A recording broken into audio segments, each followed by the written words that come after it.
மோனத்தவத்தில் மூழ்கி திளைக்கின்ற ஞான தவளைகளை கண்டீரா? மோனத்தவத்தில் மூழ்கி திளைக்கின்ற ஞான தவளைகளை கண்டீரா? அவை நல் ஆசான் இல்லையா நமக்கு?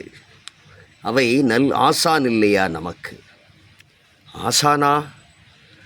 ஆறறிவு படைத்தோம் நாம். அவை என்ன? 4 அறிவா 5 அறிவா? சிற்றறிவு. எப்படி ஆசானாய் இருக்க முடியும்? கேள்வியை எழுப்புகிறீர். உங்கள் 6வது அறிவு செய்கின்ற அட்டகாசம் அது. உங்கள் 6வது அறிவு செய்கின்ற அட்டகாசம் அது. நண்பர்களே, இயற்கையோடு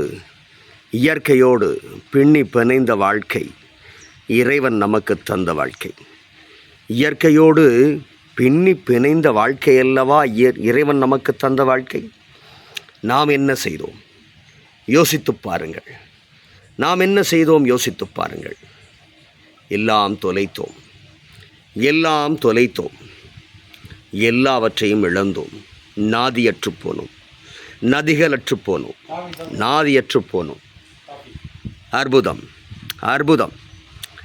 அற்புதத்தை இழந்துவிட்டு அற்பத்தை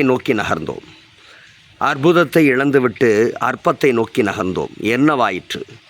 கார்கள் வந்தன, கட்டிடங்கள் வந்தன, தொழிற்சாலைகள் வந்தன, விண்முட்டி பிரயாணம் செய்ய முடிந்தது. எல்லாம் சரி. ஆனால் ஒன்றை இழந்தோமே நாம். எல்லாம் சரி, அறிவியல் நமக்கு எல்லாம் தந்தது. அறத்தை மட்டும்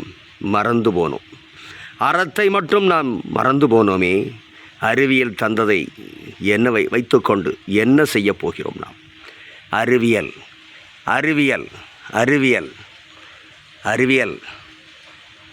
மனிதத்தை மனிதனாக இயற்கையோடு பின்னி பிணைந்தபடி வைத்திருக்க நாம் துணை கொள்ள வேண்டியதாக இருக்க வேண்டியதுதான் அறிவியல்.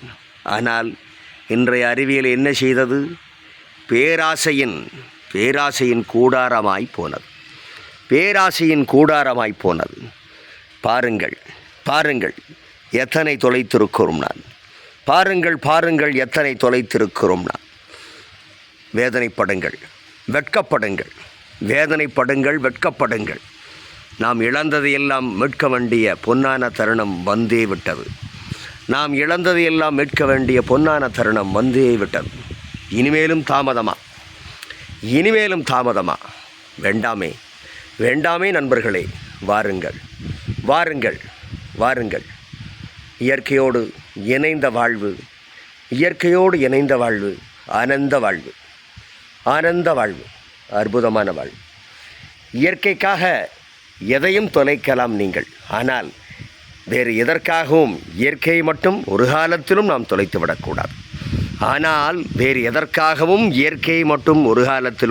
விடக்கூடாது. இறைவன் இயற்கையை படைத்து விட்டுத்தான் மனிதனை படைத்தான். மனிதனை மட்டும் நினைவில் வைத்துக்கொண்டு இயற்கையை தொலைத்து கொண்டிருக்கக்கூடிய ஒரு காலகட்டத்தை உருவாக்கிவிட்டான்.